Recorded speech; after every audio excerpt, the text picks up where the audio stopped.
like me. Be sensible. You know the rules. You choose Kennedy to starve until the missing prisoner is found or until death is found. I can shoot you now!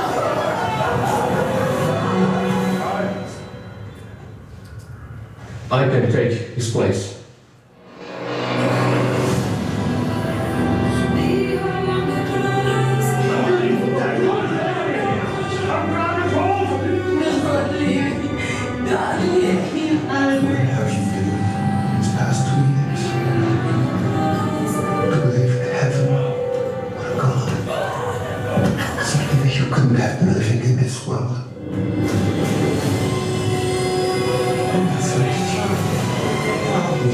Voices. We must hold on to our own.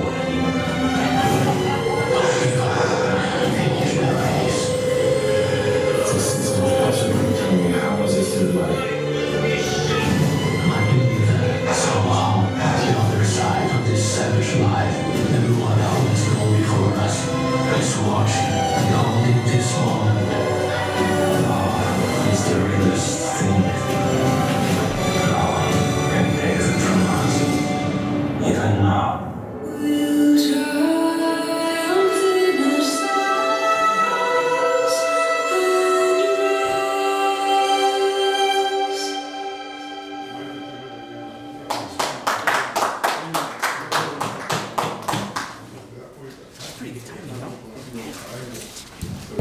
That's pretty good timing. So today, have they said anything about what they did at Belen today? No. Briefly. Okay. So the Belen students, junior class and senior class, saw the entire film. So 400 students at Belen today saw the film. Anthony, who you're about to meet, D'Ambrosio, who wrote, created, conceptualized, directed, even acted in the film. Didn't say anything. He just died in the film. So he acted in the film, had a very important part. But everything from origination, was able to speak to the students this morning, give an introduction, very powerful, a closing message to the students of how to go live out, imitating Maximilian Kolbe, day-to-day sainthood, call to manhood and holiness. And there was about 15 questions from the students, and we had to cut them off. So it was really well received. The movie on Rotten Tomatoes, super highly rated. The ones I saw was like 98% or something like that, which is unheard of in Rotten Tomatoes. Anthony D'Ambrosio is a friend of the Agrupacion. We have we've done work with Anthony over the years with a variety of projects when he started Sherwood Fellows. And in the creative sphere, Anthony created something called Catholic Creatives several years ago, which is a national Catholic center that brought together artists, graphic designers, web designers, musicians, all sorts of creatives many years ago through an organization that he put together with his brother and a team of people. They visited the Aku several times before. Anthony's been inspired by the Aku story and by all of the experiences of the Aku. He knows the Aku very well and a dear friend of the Aku. Anthony tonight's going to share with us a little bit about what brought him to make the movie, the experience of the movie, some of the filmmaking challenges up and down, and open it up to questions with everyone. Please join me in welcoming Anthony. Thank you so much, Willie. I found out that I was doing this yesterday, so haven't had a whole lot of time to fully collect my thoughts and provide you with a true TED Talk experience.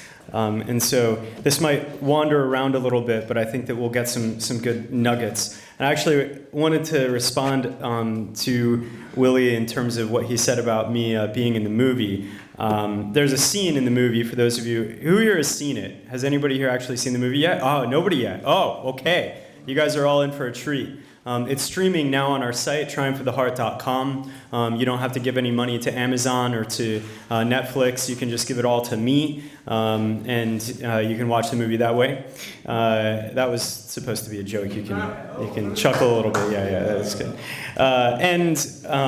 But one of the things that I wanted to sort of share about is that making a movie, who here has been involved in planning a wedding? I think probably a lot of you guys have. Mostly your wives, but you get to see from the outside a little bit how difficult of a process it is. You have contracts, you have dates, you have all of this logistical puzzle of things to all fit together in order to make the event happen, and things go wrong. People forget the rings, or people forget the tablecloths, and there's these crises that have to be sorted out in order for everything to go along smoothly. And this is sort of the one of the first miracles of Christ actually happens to save a wedding from a crisis. So I think of Christ as sort of an event planner extraordinaire as well. But when you're making a movie, it's very much like planning a wedding, except you're doing 20 of them in a row every single day. That's sort of what it's like to make a feature-length movie. It takes that kind of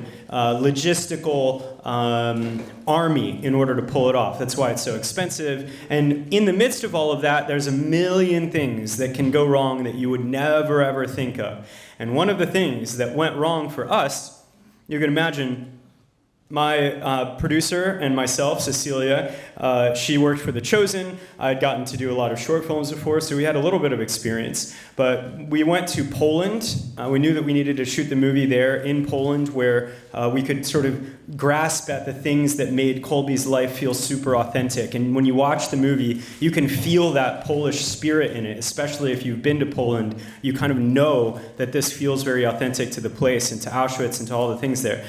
We knew that we wanted to capture that, so we had to go there. But in Poland, they don't just speak English. And you can't, like if you're going to somewhere, a Latin country, you can't just decipher the language. It's like you have 12 consonants all in a row, and you have no idea what that sound is supposed to say. Even trying to read off or communicate with somebody in Poland that does not know English is completely impossible. You might as well be speaking Greek or Arabic or something. And so it's very difficult, if you could think about the challenge of, like I said, planning a wedding, going in a different country, you have no family, you have no network, you don't even have a place to stay. That's what we're trying to do, is to come back in 3 months from being in Poland in August to coming back in December with a movie in the can and starting from zero. And one of the things that was going to be the biggest challenge of all was going to be all of the scenes that we shot in Auschwitz. Or we didn't actually shoot in Auschwitz. We created a set that was very similar to Auschwitz, and it was actually a apartment complex that was an old sort of army bunker that had been repurposed to be an apartment complex. And we worked with the city to shut down all the streets. We had all the people that were knocked on all the doors of the apartment complex and let them know that we were shooting, and asked them to sort of shut down the set and make sure that they were being quiet and not to open up their windows and shout things out, it was everything was working, everything was going great. We were about to shoot one of the really difficult scenes because we had hundreds of people there, Nazi reenactors. We had dog trainers that were the people that were training the German shepherds that were in the scenes. We had people who were running props and all of these different vehicles that we had rented to come in that were the old German sort of vehicles. It's a very big production, very big set, a lot of things going on. And when you think about making a movie, the other thing that is not present in planning a wedding is daylight. The cameras are very hungry for light, so you have to be able to shoot for a very particular time of day. And as the light changes, you can't cut that scene. If you're shooting something in the afternoon and then the clouds come over, you can't keep shooting that same scene anymore. So it's a very difficult Rubik's Cube to figure out. If you start losing, an hour of planned daylight when you're shooting, it's a big deal. And one of the things that we had happen was a woman who was, I think maybe possessed by a demon or something like that, drove her car through the middle of the set, parked it while we were trying to shoot. almost ran people over, and started blaring German dance music, like that, at as loud as she could possibly go. Left the keys in the car, but locked it. I guess she had like another key or something. So it was running and doing this, and she went upstairs into her apartment complex and started screaming at us through her window. And she was asking for a bribe. She wanted something like 20,000 American dollars in order to move her car so that we could finish the shoot.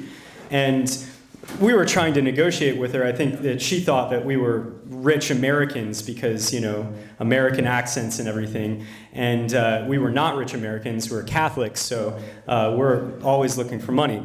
And we realized that this took 1 hour. 1 hour a daytime. That's like at least $10,000 out the window. And we're like, this can't keep going. We finally bribed her husband, which might have caused a divorce, I don't know. But we bribed her husband with $200 to move the car, and then they proceeded to have a debate, very loud public argument in front of the whole set, which took another half an hour. So I think we ended up being about $5,000 richer than we would have been had we actually, paid her $20,000 in order to move the car. All that to say, now daylight is very, very rare. And one of the things that had to happen was there's a person who needed to do a stunt. And there's in this scene, you have women carrying big bags of concrete on their shoulders. They're being sort of tortured by the Germans in this very meaningless way. And it's a demoralizing torture specifically to be heard by the men inside of the cell.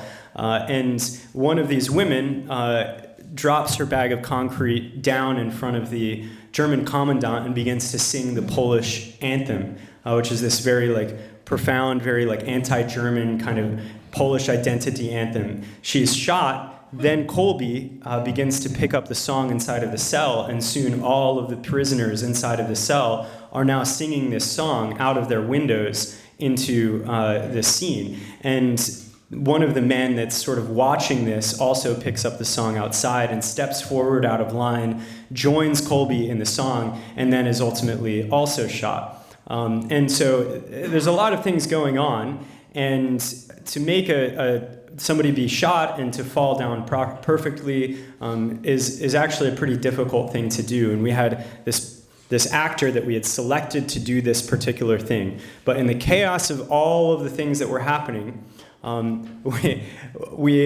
neglected to realize that we shot a scene with this actor that we had planned to do this that then happened later on in the movie.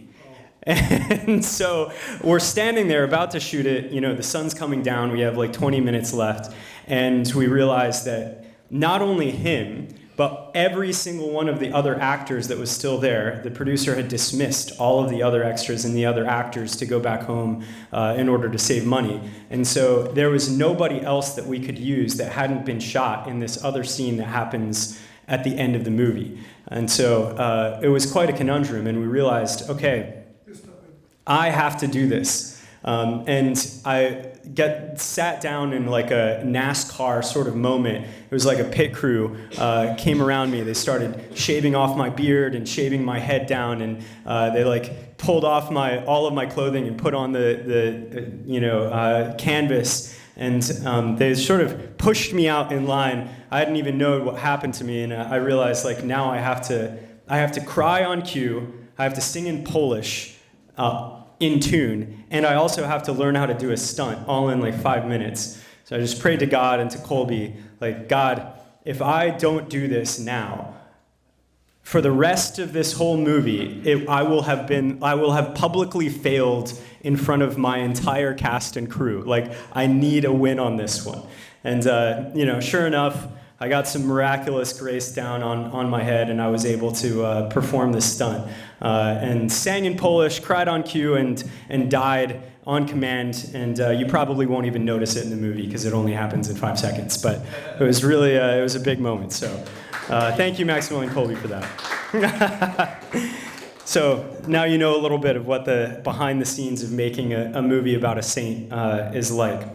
But today what I wanted to talk about I've talked many times about my own story with making the movie, and I wanted to, you can find that on podcasts. You can really listen to me on the Lila Rose podcast or talking to many different Catholic, podcasts about that story. So what I'd like to talk about here is something perhaps a little bit different.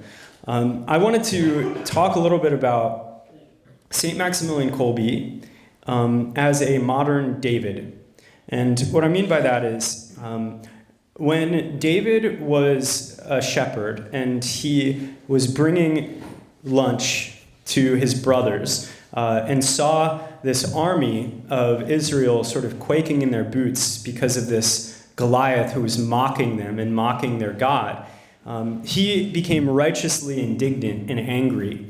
And one of the things that I think is so beautiful, though, about David was that he had hope.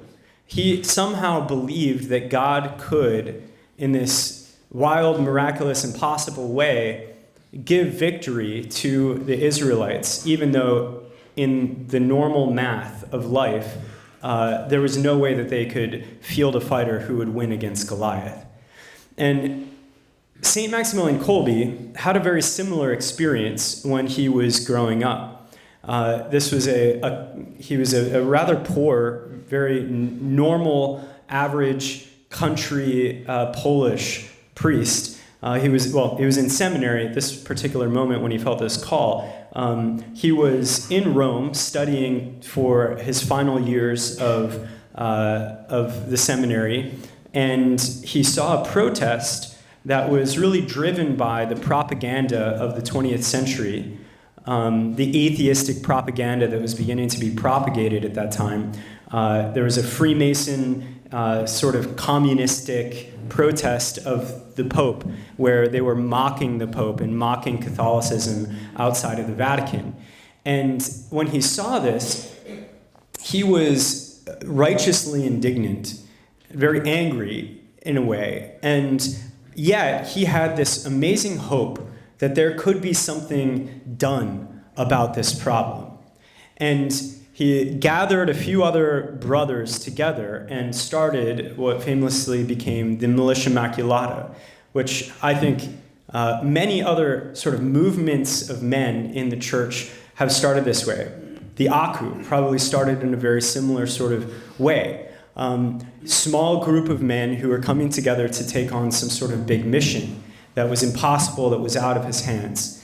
And at this time, in the 20th century, the dawn of communism, the dawn of totalitarianism, the dawn of fascism, of rampant anti-Semitism, of rampant anti-Catholicism, Kolbe saw that beneath all of this was a machine of propaganda that was being used to demoralize and destroy and undermine Christianity in Europe.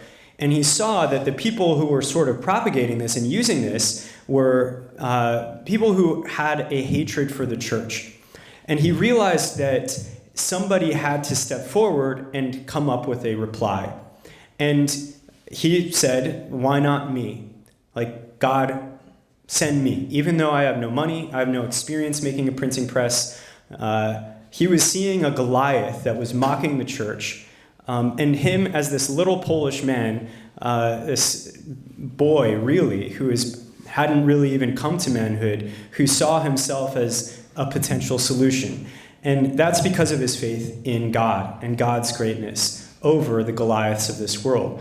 But the reason why I point this out is because I think one of the reasons why the church at the time was not embracing this new technology is simply because of its economics, right? Mass media, the logistical complexity of it, the printing of it, the engineering feat. When he, in his sort of entrepreneurial zenith, he had a daily syndication of 1 million people reading his magazine in Poland and in Europe. And to think about the feat of printing all of those and delivering them every single day, the expense of that, it's amazing to consider. And he had this vision for that even though he had no money. He was a Franciscan. He was literally the definition of poor. But he believed that God could render that Goliath unto him. And I think that one of the reasons why I want to point this out is that I feel in some way this great blessing to be a man stepping into St. Maximilian Kolbe's discipleship, to be a man sort of after Maximilian Kolbe's heart. And in making this movie and telling this story about Kolbe, we had to sort of step into the same kind of dynamic. Now, we're looking at a world where there are many Goliaths all around that are mocking the church. I think all of you have felt this and seen this, felt the pain of realizing that Hollywood, all of the mechanisms of media that are being distributed, that are finding their ways into every TV and every smartphone and every computer that our children are using, that we're using, we're inundated with a mockery of our church. By a Goliath that seems so huge that there's no way that we little Catholic people could have anything to do to go after that. And I think that one of the things that I see in Kolbe's story is this, this almost naive nearsightedness. When I think about my own sort of stepping forward into the call of making this movie, I don't see so much just this courage that's like, man, I really had to pray and God descended on me and gave me this magical sort of courage to go and do this thing that I knew was impossible. No, the real thing was that I was young and very nearsighted, and I could not clearly see the Goliath ahead of me and understand how much danger I was in, which is perhaps the fear, that's the blessing of youth, right? That they don't quite know what they're getting themselves into. But that courage is, I think, an incredible missing piece in our culture these days. I think that I think that there's a fear kind of in the church, the same sort of fear that was in the church at the time of Kolbe, that wasn't adopting mass media or believing that God could sort of create something that could go up against the structures and mechanisms of propaganda in the 20th century. The same way that the men in Israel, when they were facing Goliath, were afraid of the Philistines. David was not a warrior, and he was not an experienced man, and so he, I think, just did not quite understand what he was up against.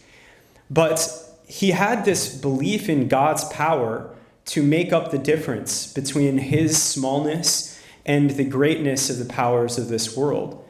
And what I've seen in my journey of making this movie is that though I have been very poor, and I needed miracle after miracle after miracle after miracle, not just to bring the movie to completion and make it, but to also go up against AMC in a political battle in order to get them to actually release the movie, which I can tell you more about. We had senators that got involved to make it happen. But all that to say, it was simply a willingness, I think, in me and a love that called me forward to step out in faith and say, if there's no one else, God, I'll do it.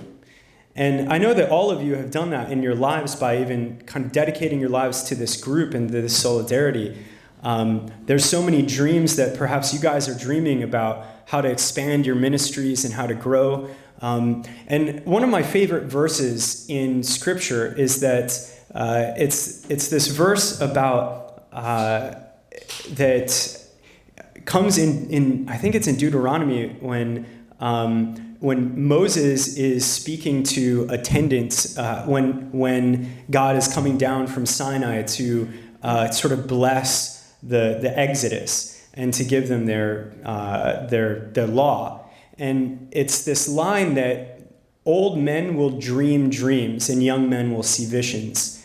And I puzzled about that. Like, what does that really mean? And I think that one of those things is that in moments where the church moves and the Holy Spirit comes down to actually sort of move, it's what happens is both the young and the old, who are often in conflict with each other, come together to dream dreams and have visions. And what I want to really suggest is that in this next season of the church's growth, I believe that there is a movement of unification that's happening between those of us who are young, who have the naivety of David, perhaps the courage of Colby, and the wisdom of those who have gone before us, the resources of those who have gone before us to build sort of wealth, to build wisdom and business acumen, to come together to bring that unity that is necessary to pull off massive world-changing efforts. We're at the beginning of a renaissance, I think, in storytelling and in movies. I'm a part of that. There's many other young people who are sort of coming up out of the woodworks who want to see these Goliaths fall, and who are bringing their little slings and their little stones to the game. And I want to just sort of say, like, my relationship with Willie is perhaps an example of how this works. Like, I was given little resources and little chances to do strategy and marketing, and I was trusted with projects that were small by people like Willie that gave me an exposure to how business works, how entrepreneurship works, advice on legal contracts. That sort of mentorship and the investment of time, or in the investment of even just $1,000 here, $2,000 there, whether it was in working together or donations or actual investments in the movie, this whole movie was brought across the finish line not by, some sort of big benefactor who's like, I'll give you $1 million check. No, it was just a unity between me and other mentors that I had built relationships with, like Willie, over the course of many years, that came together and said, yes, God is calling us, not you, Anthony, us, all of us together, to bring about a new renaissance of storytelling that can glorify the church through telling the stories of our saints that we have unfortunately seen told in ways that have demoralized and mocked us. And I think that not only is that renaissance happening right now, but it's happening right now because of men like you.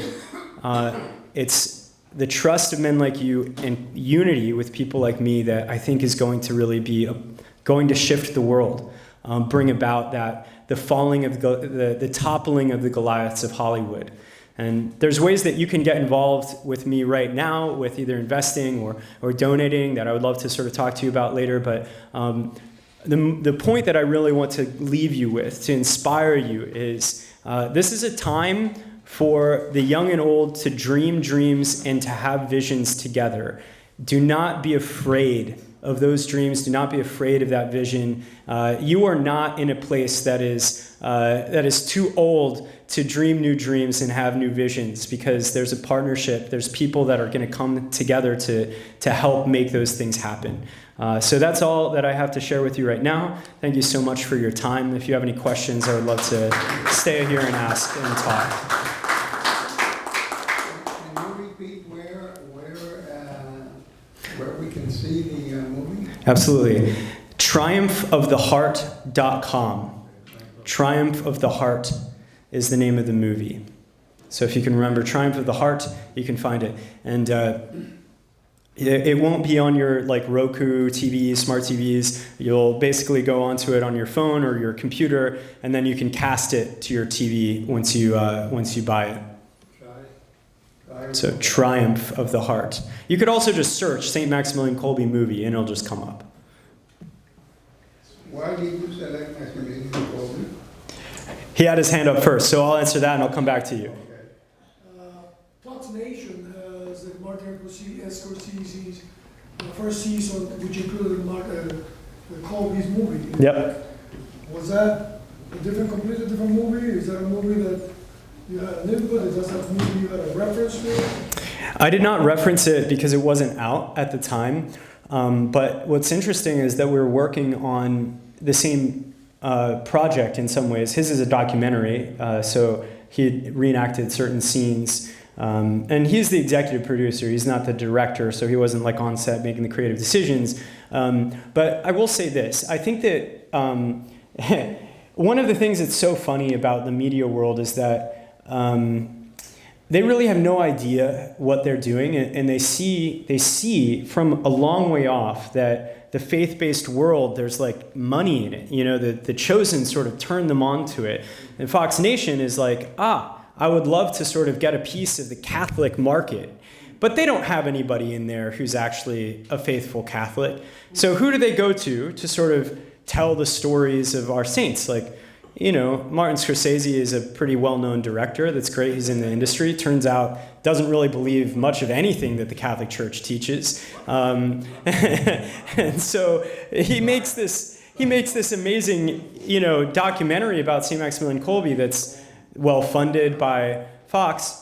And the whole story is, St. Maximilian Kolbe was an anti-Semitic, angry Polish man, but he found his redemption by trading his life to die for Jewish people in Auschwitz. You know, like, all he did was sort of take 21st century, like, racial politics and kind of read it through the story of Kolbe, which is just like the classic thing that Hollywood does. Like, they're sort of all just patting each other's backs. And of course, like, the person in Fox Nation has no idea any of this. He doesn't care about Maximilian Kolbe or telling the stories of the saints. He's just like, I know there's like 5 billion Catholics in the world, and we could get 5% of them if we made a story with all of these different saints, and that'll be like millions of dollars, you know? Like, that's how they think. So that's why we need people like us to get together and do this ourselves. And I think that we did something much better than what Martin Scorsese did. So tell a little bit about your story with Maximilian Kolbe, because a lot of people have that moment where they feel like that you said, like a discipleship, there's a connection. When did that happen for you? Because, you know, why Maximilian Kolbe for you? How did that happen? Yeah, I actually was when I found this story and was inspired by Maximilian Kolbe, I left my faith. I was not Catholic. I was not practicing. I was very angry with God because of a great suffering that came to me at the moment that I thought that I was going to get married to the woman that I felt like God had told me I was going to get married to. I was struck down with this illness that we later found out was a chronic fungal infection. And but what it caused for me was insomnia. I could only sleep for 20 minutes to 2 hours a night. And the sleep deprivation was maddening. It caused an inability for me to continue really living my life. And I couldn't move into marriage with this woman while I was in this state. I broke up with her hoping that we would be able to come back together. And it took years, and year after year passed, and I had to slowly watch her move on. And she got married to a friend of mine. It was very heartbreaking to be in that place of loss, of like all of the dreams of my life, of my youth, of my of what I felt like God was doing. And okay, whoa. I added that to the list. Huh, that was were strange. Anyway, yeah. I'm gonna turn that on airplane mode. They will hear what we're talking about. So when I was doing that, that was when I was starting to do marketing, because I could write. I could do some freelance writing while I was sick. And somebody who had a Catholic business wanted to dedicate part of their about section on their website to St. Maximilian Kolbe, so I had to do some research. And as I was researching, I realized that this man was able to have hope in one of the most despairing, demoralizing, completely impossible circumstances known to man. And if he was able to do that, and not just for himself, but for the other men who were not saints, who were in this cell with him, then perhaps there could be something that he could teach me. And I began to have these sort of conversations with him in my dark night of the soul as I would wake up in the middle of the night. And it's very isolating. If anybody here has struggled with sleep or had to be on like the night shift, it's a very lonely, isolating thing, because the rest of the community that you could talk to in your suffering is not awake. And so in that time, in that madness, I felt like I was either talking to demons or I was talking to St. Maximilian Kolbe, and it felt to me like he stepped into my life and into my suffering and showed me the way through that, through his story. And I felt very much like I was getting in some way this little witness into what these other men were experiencing when he stepped into that cell and volunteered to be with him. I realized that there was this whole story of his life that was completely forgotten by the church, that the Polish people still sort of knew and remembered, but at least any time that I had heard it, it was only just about this moment of him stepping out of line. But the challenge of his priesthood began at that moment when he now had to minister to a brotherhood of men who were like completely dehumanized, completely torn away and apart from each other. Men who at this point would have been willing to steal from each other and see each other die in order to survive. I mean, that was what they were sort of dehumanized to become in this place. And so for Kolbe to step out of line was this great act of like political rebellion against what the Nazis were doing. And I just found that to be an amazingly inspiring story that was moving my own heart back to God. And I began to write the script sort of out of that place of gnawing on the story, kind of like Lectio Divina style, or like that Jesuit sort of imaginative prayer style that you guys are so sort of well-versed in. And was his story transmitted by the other prisoners? Because obviously nobody published it. He becomes known afterwards because everybody says what he did, right? That what happens? Yeah, there's actually a lot of characters in the movie that are like historical characters, and because of Kolbe's canonization process was actually very controversial. There was nobody to this point that had been declared a saint as a martyr who wasn't directly martyred for their faith. You know, Kolbe didn't say, step out and be like, I'm a Christian. They're like, leave Christ, abdicate your faith, or we'll kill you. Like it wasn't quite as obvious as that. And so there's this, we Catholics, we just like love splitting hairs, so we're like, oh, well, that's not exactly a martyr. So there's this whole sort of controversy, and that made the process of his canonization actually very exacting. And all of these different people, eyewitness testimonies, were being interviewed to get a sense of his character and of the sort of meaning of the moment of his stepping out of line. And so we have a wealth of eyewitness testimonies to what happened. We don't know exactly the conversations he had in the cell, but we do know many of these other parts of the story, the other characters being able to pick up the song and staying alive with him for 14 days without food or water, all of which was miraculous. He wasn't executed alone. He was executed with 3 other men who were also alive with him at that time. So the fact that he was able to inspire these other men to reach that point of sanctity, of a miraculous sort of stand against the darkness and evil of Auschwitz with their voices praising God, that I think is an amazing story, an amazing miracle, and it's a true, it's a very true historical fact. I just want to tell something. I mean, only 2 people here in this room today that I can see may have witnessed this. But Diaco turns 95 years old this year, and it started in Cuba. In the 1950s Cuba, you have to change your mind what was Cuba today, it was the 29th largest GMP for a country in the world. It was, you could say, almost developed. It was an officially developed. This organization, this institution, had the fastest growing Catholic publication in the island, which was in Latin America and Spain. There were a series of writings. It had a 1-hour Sunday TV show with mass for half an hour, an interview and a musical number with its counterpart women's group on national television. Wow. The U.S. had Fulton Sheen, Bishop, I don't know if it was a bishop, I guess it was, Bishop Fulton Sheen was doing his half-hour show here and winning Emmys. There was a group of these people who had a Loyola studio. Wow, yeah. After that, they made a movie about marriage. That's amazing. So there's a history here, there's a history here with media. Right. Our founder said, we have to use this.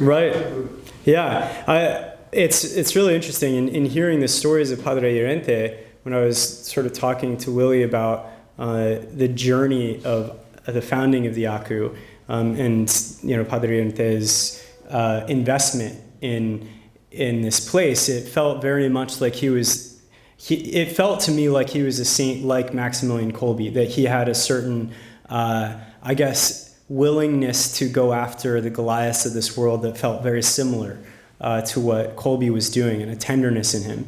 So I'm sure that they're both hanging out in heaven, very proud that we're all here together talking right now. Yeah. Can you give us your comments on the Catholic bringing and when your roots as Catholic when they started as well? Sure, yeah.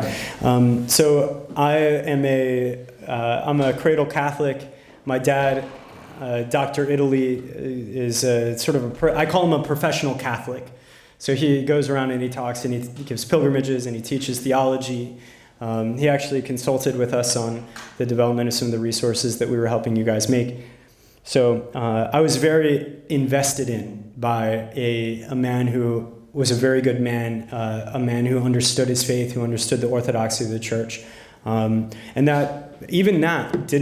going to seminary, even all of that didn't keep me in the church. There was still a moment of reckoning where I really had to sort of find my own way back through my experience with Maximilian Kolbe. But no, I had a foundation that was very deep. Yeah. Any other questions? How's the Catholic community growing? I know Mel Gibson is big with his movies, and is he really making the Resurrection movie? Yeah, they're shooting right now. So I have two of my friends that are over there on set with him. And you mentioned The Chosen, which not technically isn't Catholic, I guess. Mm-hmm. Dallas Jenkins isn't. Yeah, evangelical, but it's making waves. Are you seeing this is growing, right? Is this is your movie looking like it's getting the support as well? I mean, yeah, the Catholic world is very different, and it's very behind in a way, behind the sort of blooming renaissance of faith-based media. The Protestants have this, they're very good at templates, and they've figured out a template that they just know works and makes money. And this is the thing with media and movies. Movies are very expensive to make. Did anybody here see Cabrini, the movie? Yeah. Anybody want to venture a guess as to how much that movie cost to make? 40 million? You know that. Come on, Willie. I talked to you about this. Yeah. It cost $40 million to make. That's like more than the budget of the Civil War. And do you know how much money they lost? $45 million. Because they didn't even break even on their marketing budget. So the point is that if the way that you make movies is a billionaire decides to retire and give a ton of money to sort of making a movie about his favorite saint, that happens once in a blue moon, right? And then all of that money is gone, sucked up by the distribution world of Hollywood, made nobody except for the people who hate the church rich. We're starting from zero again in the next one. And so I think that part of what the Protestants have figured out is if you make these movies for small budgets, like $400,000, and then you get a whole group of people, even if it's a terrible movie, if you go and get enough people to show up at the theaters, then there's money that comes back that they can reinvest and make another one. And all of those people who worked on that movie now have an experience that they can make a little bit better one. And that slow journey is what led to The Chosen, is what led to a lot of other things. But it started out with these terrible small movies that somehow still made millions of dollars because Protestants actually showed up in buses to go and see these movies because they realized when they went and paid for it, they were making a vote. It wasn't just I want to see this movie on a Saturday night. No, it was like a campaign, like a political campaign. We're going out, we're voting, knocking on doors, like we're all going to see this movie because that's what makes it possible for the next one and the next one and the next one to be made. And that is absolutely what happened with our movie. There were thousands of people who were putting up posters in churches and getting groups to go, and we really showed up. But what was crazy was that the theaters, we had a deal with AMC that they were going to show it in theaters, that they were going to give us like 200, and then if we had a certain amount of money, they would give us more. And we did everything that we were asked to do, and then doubled everything all the metrics that they sort of asked of us. And then the week before the distribution, stopped talking to us. Didn't answer an email, didn't put tickets on sale, just completely gone. And we have pre-sold about $1.5 million worth of tickets to 60,000 people, and we have no theaters to give them to. And we're getting, calls, 100 calls every day, every hour. We were getting 100 emails every minute of people who were like, where are my tickets, where are my tickets, where are my tickets? And of course, they're upset with us, like not realizing that this is like us going up, or this little David going up against this massive Goliath. I wrote an open letter to the CEO of AMC thinking, they're not going to read this, but I at least need the people who are calling me to understand that I'm not screwing them and being a scammer and taking their money. We have this somehow this business dealing with AMC that's gone south. Anyway, it goes viral. This happened the same week that the assassination happened of Charlie Kirk.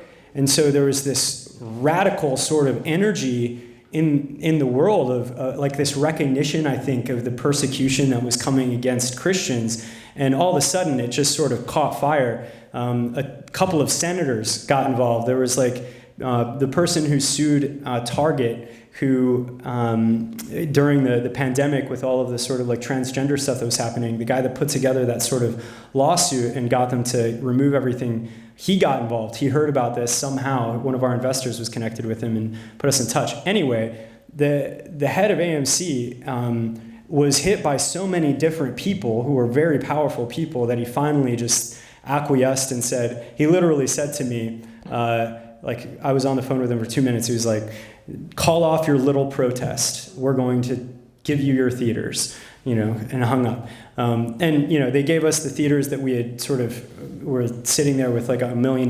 We had to reimburse $200,000 worth of theaters because of problems with the delivery. People showed up to a theater that was booked into a theater with 20 seats instead of 150, and 80 people had to get leave. There's people that flew from Alaska to Spokane, Washington to watch the movie and who weren't able to see it because their screening was canceled or something.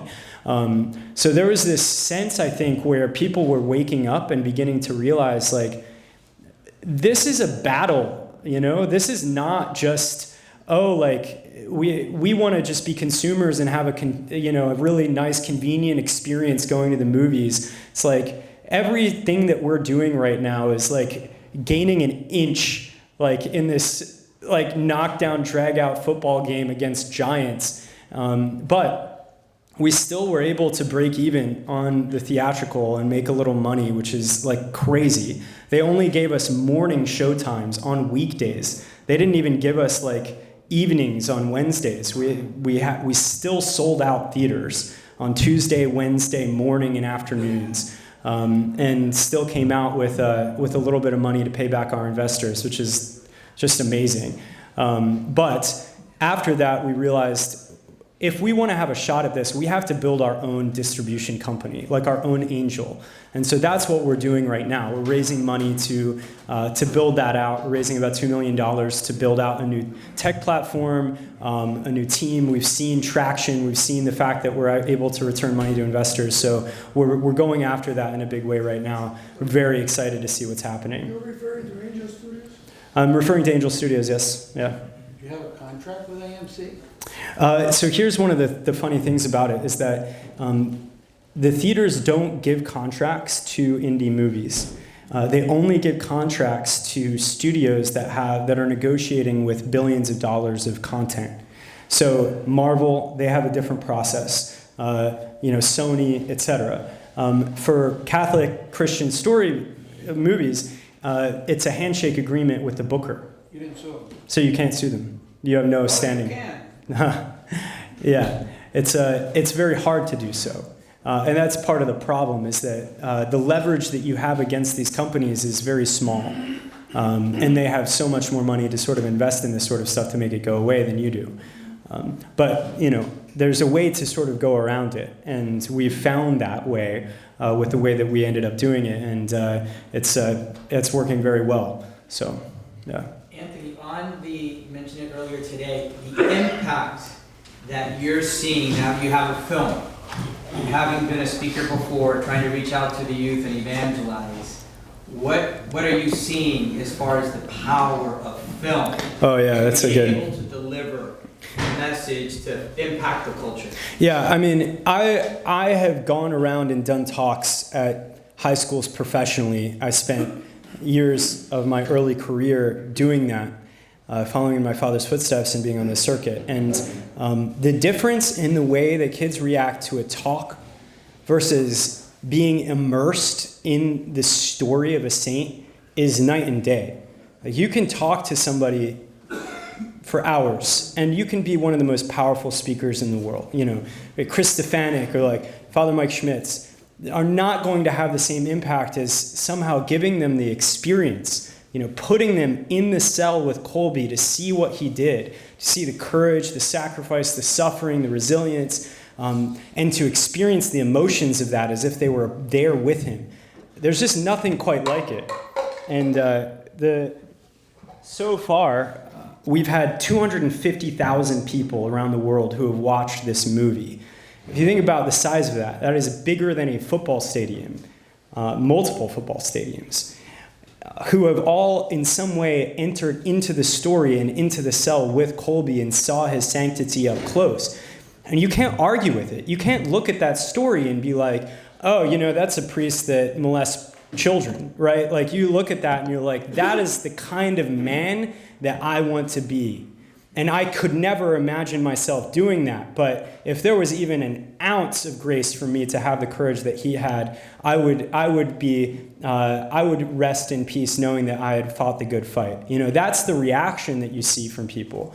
The testimonies that we've had have been amazing. Like, one of the first screenings that we went to, Sarah was there for this. Matt Walsh is one of the supporters of the movie, and he had kind of brought us out. We were doing a screening at one of his conferences, and he introduced me. We showed the movie, and afterwards, this lady came up to me, and she was just so moved. You know, you could see in her face how much God had touched her, and she shared with me that her husband had passed away from cancer 2 months before, and that 2 weeks ago she had gotten a terminal diagnosis of cancer as well. And she said that since my husband passed away, I could not hope. I could not face my death. It was so ugly. But this movie opened me back up to God and opened me back up to hope and allowed me to face my death. And it was just, that was just one of a line of people who had things to share that were similar. I think what God is doing in the stories of his saints is he's showing his own face to the world. And in some way, this movie got to be a little bit a part of that, of like showing God's face, his love, his resilience, his glory. And that moves people's hearts in a way that's very hard to describe. Thank you very much. Yeah, thank you.